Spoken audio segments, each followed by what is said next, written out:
آج ہم ڈسکس کریں گے کہ بیبی کی موومنٹس ڈپینڈ کرتی ہیں نمبر 1 بچے کی یوٹرس میں پوزیشن پر اور نمبر 2 پلیسنٹا کی پوزیشن پر، اور ان دونوں کی پوزیشنز بچے کی موومنٹس کو کیسے افیکٹ کرتی ہیں۔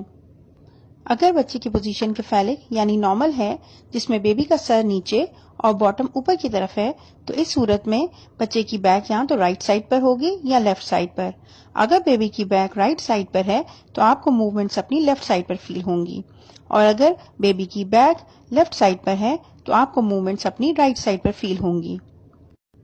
اگر پوزیشن بریچ ہے یعنی بیبی کی پوزیشن الٹی ہے، جس میں بیبی کا سر اوپر اور باٹم نیچے کی طرف ہے، اس صورت میں اگر بچے نے اپنی ٹانگوں کو فولڈ کیا ہوا ہے تو آپ کو بیبی کی موومنٹس یوٹرس کے بالکل نچلے حصے میں محسوس ہوں گی۔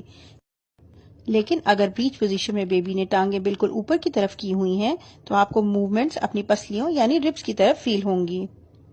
اگر بچہ یوٹرس میں آ رہا ہے یعنی اس کا سر ایک طرف اور دوسری طرف اس کی باٹم ہوگی، اس صورت میں اگر بیبی کا سر رائٹ سائڈ پر ہے تو آپ کو موومنٹس لیفٹ سائڈ پر محسوس ہوں گی، اور اگر بیبی کا ہیڈ لیفٹ سائڈ پر ہے تو بیبی موومنٹس رائٹ سائڈ پر فیل ہوں گی۔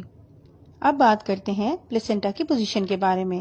زیادہ تر کیسز میں پلیسنٹا یوٹرس کے اوپر کی طرف اٹیچ ہوتا ہے، اسے ہم فنڈل پلیسنٹا کہتے ہیں۔ لیکن کچھ کیسز میں پلیسنٹا یوٹرس کے سامنے والی وال سے اٹیچ ہوتا ہے، اسے ہم انٹیریئر پلیسنٹا کہتے ہیں۔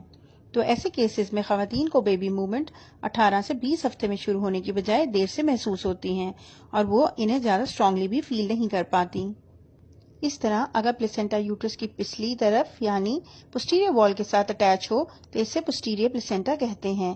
ان کیسز میں خواتین کو بیبی کی موومنٹس نارمل کی نسبت پہلے اور زیادہ اسٹرانگلی محسوس ہوتی ہیں، یعنی 18 سے 20 ہفتے کی بجائے 17 سے 19 ہفتے پر ہی محسوس ہو جاتی ہیں۔ بیبی موومنٹ پر میں نے 2 ڈیٹیل ویڈیوز بنائی ہوئی ہیں، آپ اسے دیکھ لیں گی تو آپ کو اس کے متعلق کافی انفارمیشن مل جائے گی۔